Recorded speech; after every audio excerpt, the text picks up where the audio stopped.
أعوذ بالله من الشيطان الرجيم. بسم الله الرحمن الرحيم.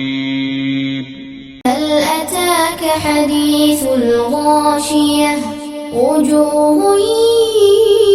يومئذ خاشعة عاملة ناصبة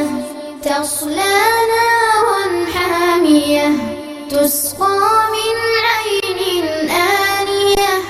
ليس لهم طعام إلا من ضريع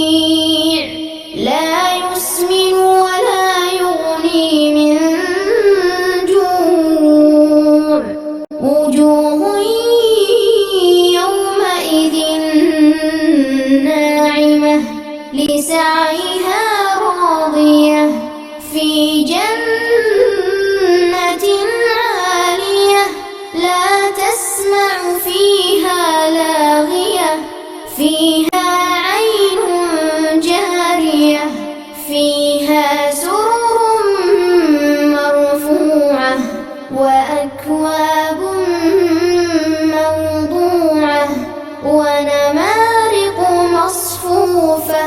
وزرابي مبثوثة أفلا ينظرون إلى الإبل كيف خلقت وإلى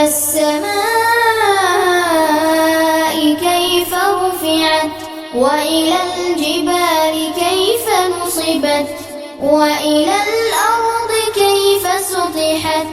فذكر إنما أنت مذكر لست عليهم بمسيطر إلا من تولى وكفر فيعذبه الله العذاب الأكبر إن إلينا